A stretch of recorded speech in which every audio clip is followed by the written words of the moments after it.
ओम शांति। ईश्वरी परिवार के भाई बहनों को न्यूयॉर्क से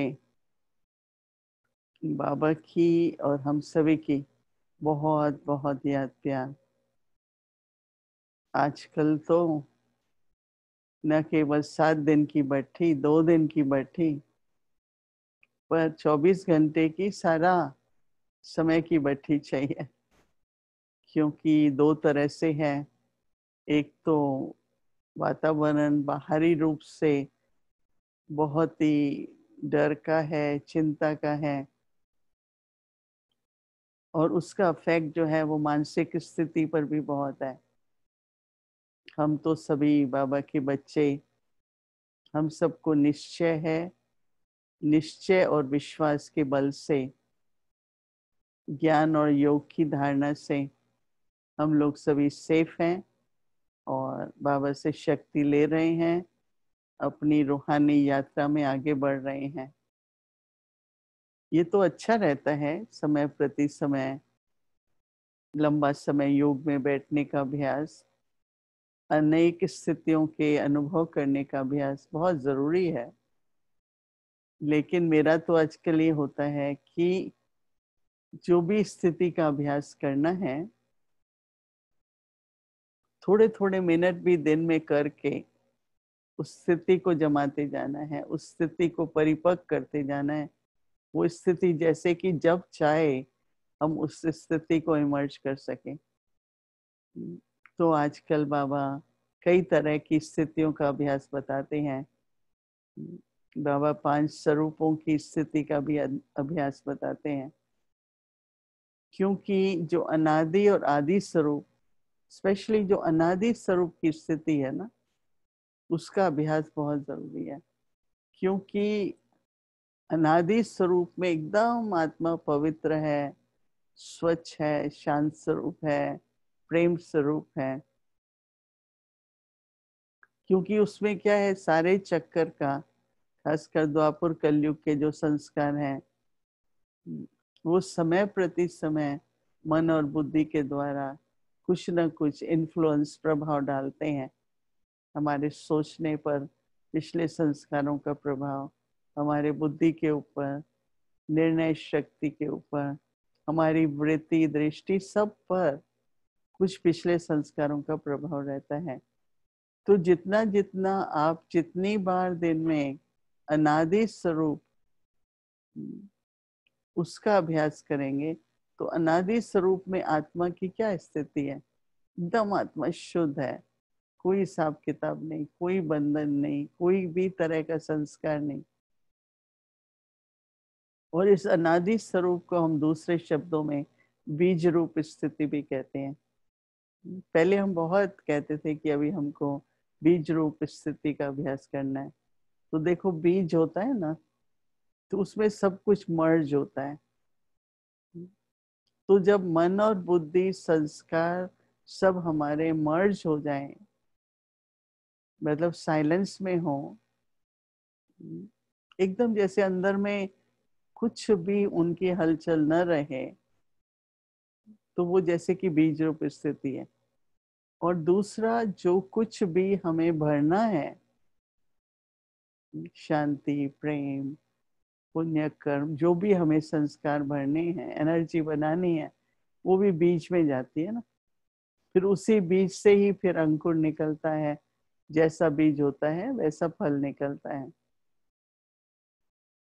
तो जैसे कि एक ऐसा साइलेंस का अभ्यास है बीज रूप स्थिति का, जिसमें मुझे मर्ज करना है सब कुछ। और वो समय पर जो इमर्ज हो, तो वो पास्ट नहीं हो, लेकिन जो इमर्ज हो, जो वर्तमान स्थिति है मेरी, शांति, प्रेम, आनंद, ज्ञान स्वरूप, जो भी हमारी वर्तमान स्थिति है, वो इमर्ज हो। तो इसलिए अभी हम आपको 5-7 मिनट बीच बीच में हम अभ्यास करेंगे, और कोशिश करके अमृत वेले, बीज रूप स्थिति, अब इसी स्थिति को हम अशरीर स्थिति भी कह सकते हैं ना। क्योंकि जब मैं बीज रूप आत्मा हूँ, मन बुद्धि मर्ज हैं, तो देह का भान तो है नहीं ना। क्योंकि देह का भान भी तो पहले संकल्प, वृत्ति, दृष्टि, बुद्धि के द्वारा ही होता है ना। तो वो होता है जब हमारे देह अभिमान के संस्कार मन बुद्धि पर प्रभाव डालते हैं। तो एक इतना पवित्र, शुद्ध और उसके आधार से शरीर के भान से न्यारे। मालूम है शरीर एक रथ है, मुझे उससे सेवा लेनी है, कर्म करना है, मैं कर्म योगी भी हूँ, परंतु अपनी स्थिति, बीज रूप स्थिति कहो, अशरीरी स्थिति कहो, तो अभी हम 10 मिनट के लिए वो अभ्यास करेंगे।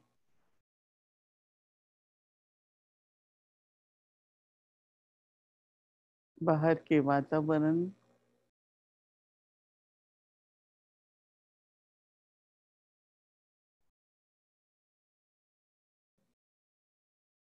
अपने शरीर से भी उपराम,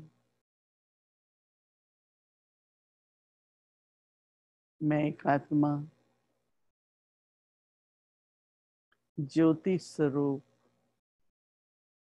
बिंदु रूप, अति सूक्ष्म,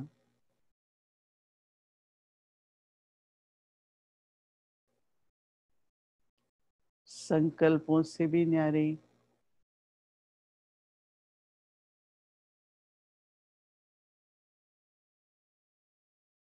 आत्मिक स्वरूप में स्थित हो।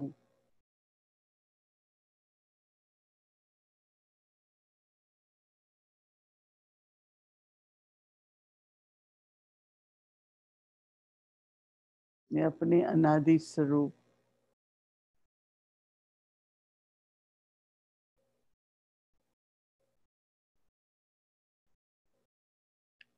पवित्रता, शुद्धि, शांति, प्रेम,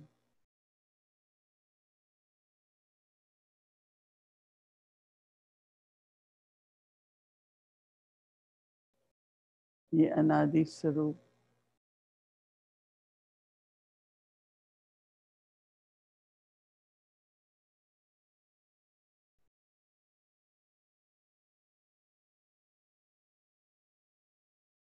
अंदर में बहुत ही गहरी साइलेंस,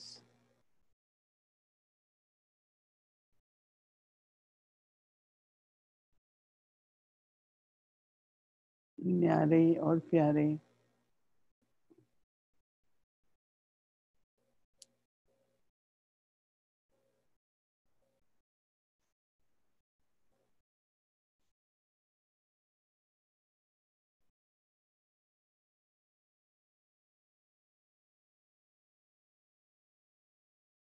इस बीज रूप स्थिति में मैं परम धाम निवासी,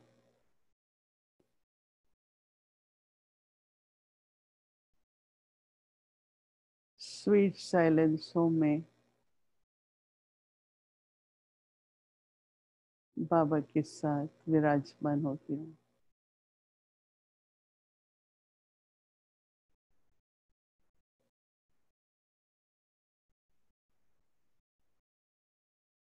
मुझ आत्मा का स्वीट होम,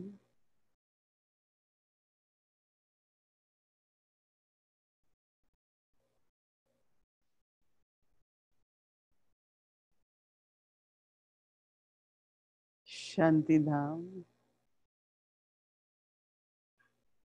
निर्वाण धाम,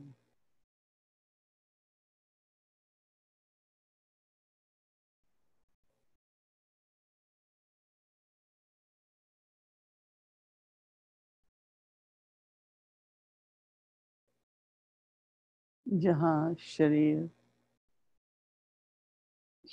की कोई संबंध का भान नहीं।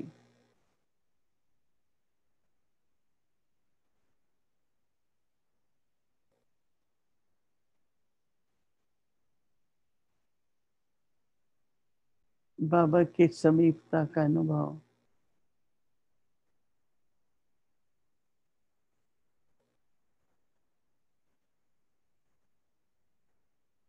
प्रेम और शांति के सागर में समाई हुई मैं आत्मा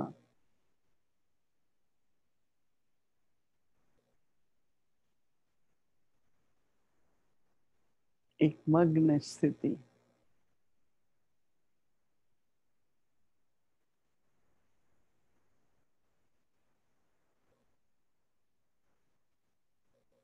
जिससे दिल में से आवाज निकलती है, मैं और मेरा बाबा।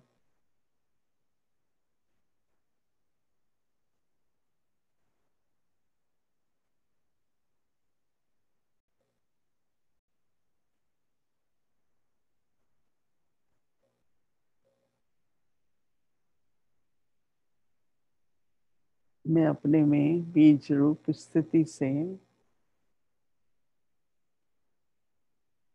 बीज में सर्व शक्ति, सर्व गुणों को भरती हूँ।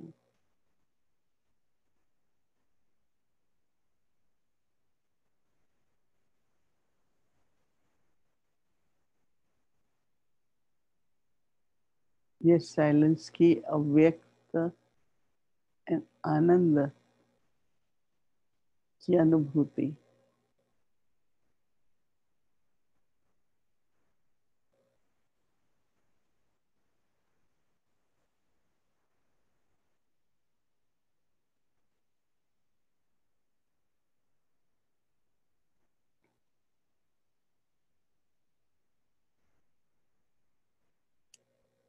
अब धीरे धीरे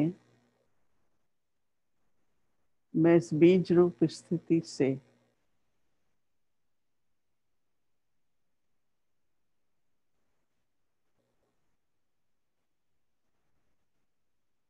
शरीर का आधार ले फिर से कर्म इंद्रियों द्वारा कर्म करती हूँ।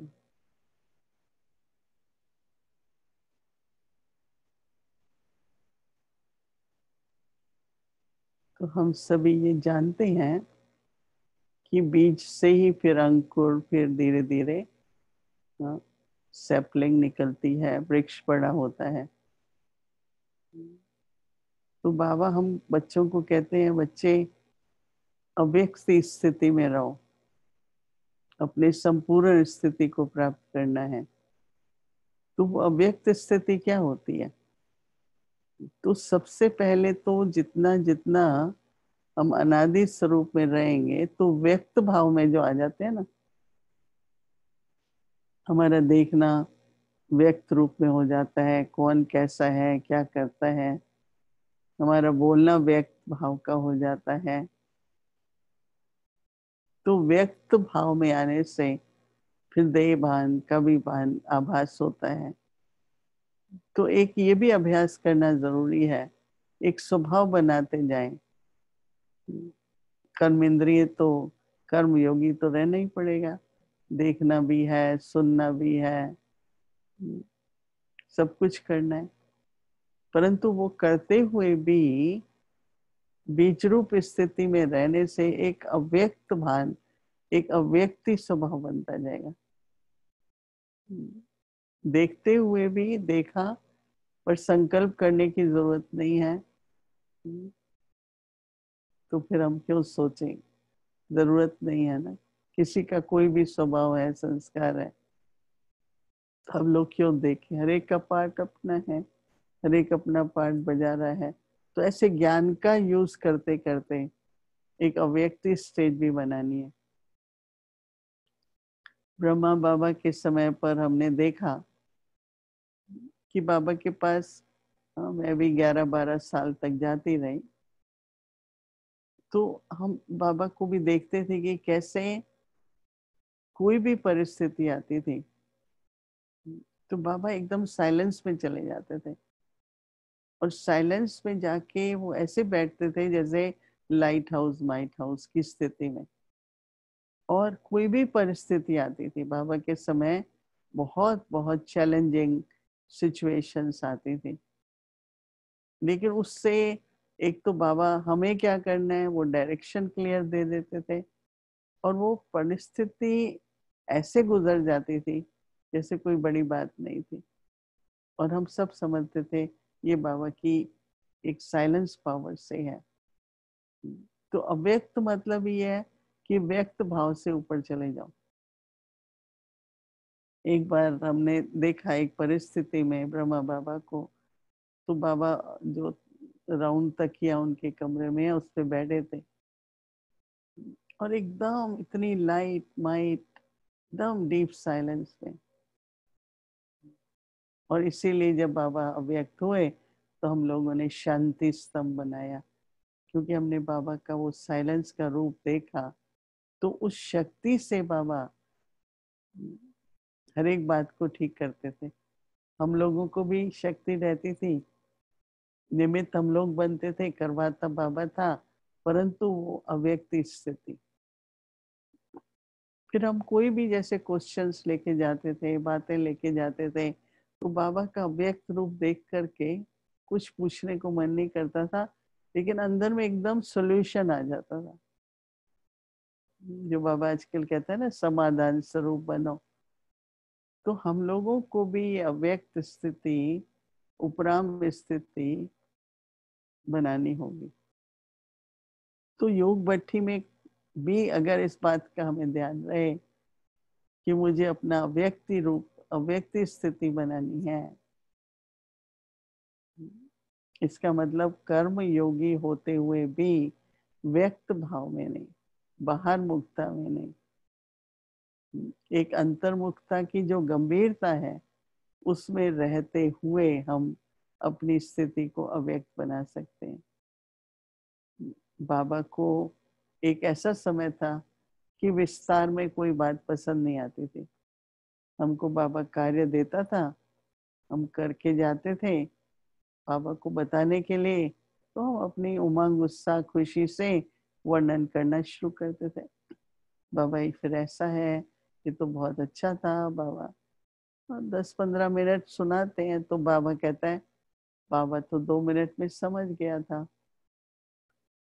तो हमने समझ गए कि बाबा को आजकल विस्तार की जरूरत नहीं है, बाबा तो सार में ही सब समझ जाता है। इसका मतलब एक जब व्यक्त भाव में होते हैं तो और ज्यादा सुनने का, और ज्यादा बोलने का। और बाबा जैसे जैसे अव्यक्त होते जा रहे थे तो बाबा का सुनना बोलना बहुत सार में था। मुझे ऐसी कई घटनाएं याद है।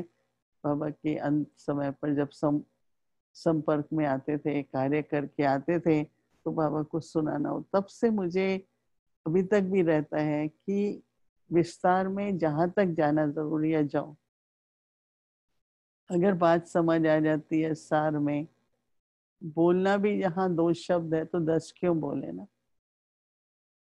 बोलने में भी तो एनर्जी जाती है ना। कई बार हम उसी बात को बार बार कहते हैं, लंबी लंबी करके कहते हैं, तो अपनी एनर्जी चली जाती है ना।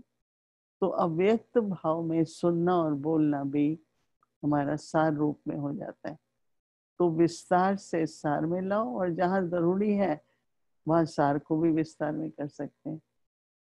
तो अव्यक्त स्थिति का भी अनुभव करना, और वो स्थिति सिर्फ बैठ के नहीं, और इसी स्थिति को फिर हम कहते हैं फरिश्ता रूप। जो बाबा कहते हैं ना, ब्राह्मण सो फरिश्ता। तो फरिश्ते का मतलब कि वो बहुत जल्दी जहाँ जाना है जाके उड़ के अपना काम करके फिर आ जाता है, कहीं भी उसकी बुद्धि नहीं जाती है।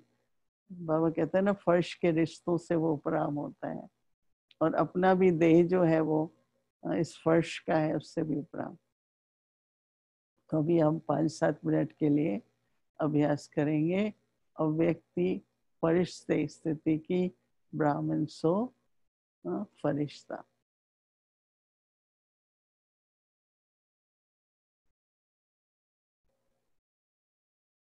समेटने की शक्ति,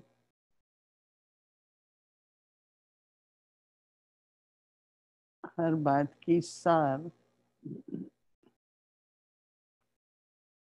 विस्तार से दूर,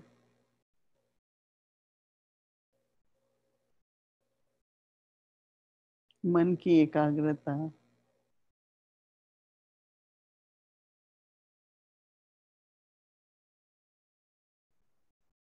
धीरे धीरे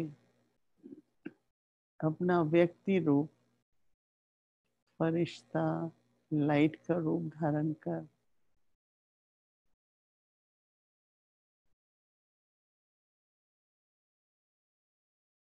डबल लाइट, हल्कापन, प्रकाश में शरीर को धारण कर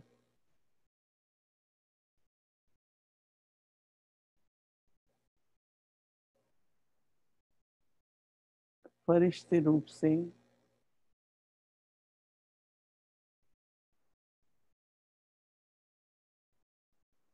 जहां भी जिस प्रकार की सेवा की जरूरत है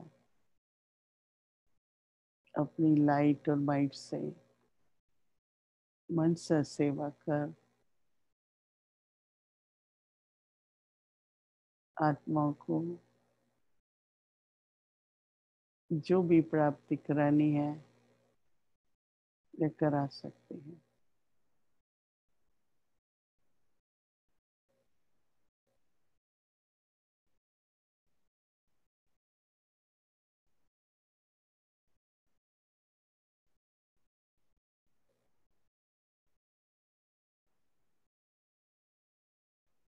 यह अभ्यास, यह स्थिति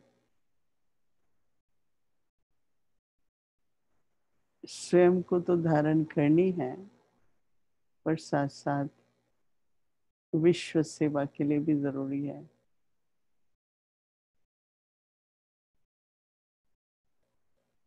जैसे ब्रह्मा बाप के सामने जो भी आता था उसको लाइट का अनुभव, निसंकल्प अवस्था का अनुभव,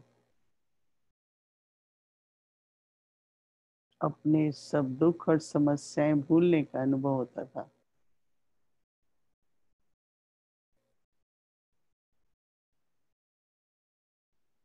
यह दुख और सुख से न्यारी स्थिति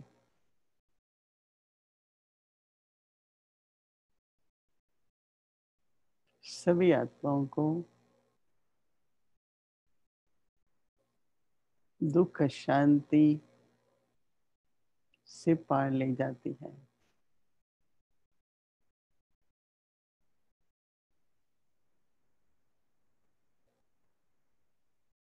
जितना भी संभव हो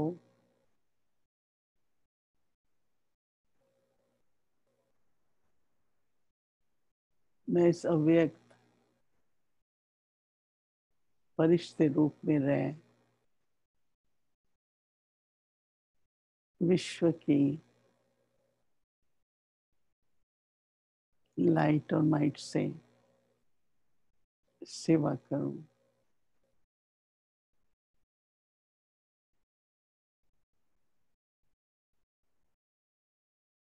जैसे मेरा बाबा अव्यक्त है, फरिश्ते रूप में है,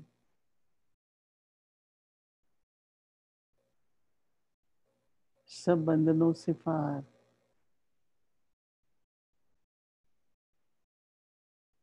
वैसे मैं भी आत्मा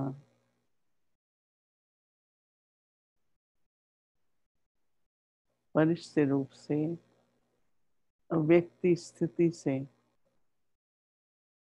सूक्ष्म बतन में अव्यक्त बाप दादा के साथ और साथ पास का अनुभव करती हूँ।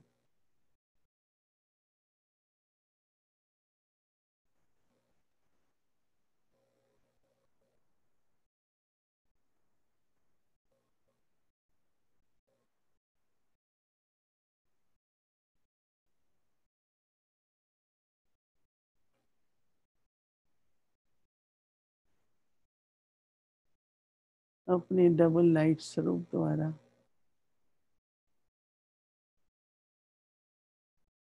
औरों को भी डबल लाइट स्थिति का अनुभव कराती हूँ।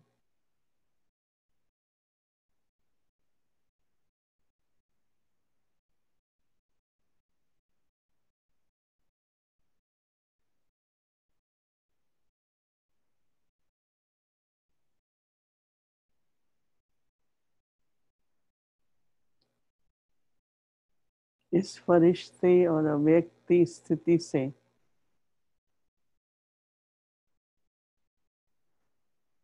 कर्म इंद्रियों का प्रयोग करते हुए भी लाइट और माइट का सबको अनुभव हो, जैसे ब्रह्मा बाप से होता था। आजकल बाबा कहते हैं बच्चे अचल, अडोल और एक रस अवस्था बनाओ। तो अचल क्या होता है, क्यों, क्या, कैसे, इससे बिल्कुल ही न्यारे बनना है। ड्रामा है, पूरा विश्वास रखो कि ड्रामा में जो कुछ हो रहा है उसमें कल्याण है। न केवल कल्याण है, पर कल्याण ड्रामा से भी कल्याण हो रहा है। तो ऐसा मन में सोचने से एक अचल स्थिति रहेगी। अचल है तो संतुष्ट भी है ना। तो कोई भी बात से, जैसे बाबा कहता है दृश्य को ऐसे रखो, जैसे कार्टून शो है, साइड सीन है, एक दृश्य है। तो ऐसे हमारी अचल स्थिति रहे। परिस्थितियां बाबा ने कहा अचानक आएंगी, वो हम देख ही रहे हैं दुनिया में, पर अपनी स्थिति को स्थिर रखें। फिर एक रस सदा सिमरती स्वरूप रहे। बाबा की याद, कोई ना कोई स्वरूप की याद से एक रस स्थिति, निरंतर स्थिति हम सबको बनानी है, जो न केवल बैठ के, न केवल एक स्थिति का अभ्यास करके, परंतु एक कर्म योगी की जीवन रहते हुए भी हमको अपनी एक रस स्थिति रखनी है। तो मैं तो यही कहूंगी कि अभ्यास करते रहो भिन्न भिन्न स्थितियों का, लेकिन प्रैक्टिकल में एक अचल, अडोल और एक रस स्थिति बनाना बहुत बहुत आवश्यक है। तो दूर बैठे हैं पर आप लोगों से मिले और आप लोगों के साथ मिलकर ये अभ्यास किया, तो उसकी मुझे बहुत खुशी है। मेरी सबके प्रति शुभकामनाएं हैं और बाप दादा की आप सभी के प्रति याद प्यार और बहुत बहुत आप सबको बाबा की ब्लेसिंग्स, हमारी शुभकामनाएं। ऐसा कहते हुए मैं आप लोगों से विदाई लेती हूँ और फिर मिलेंगे। ओम शांति।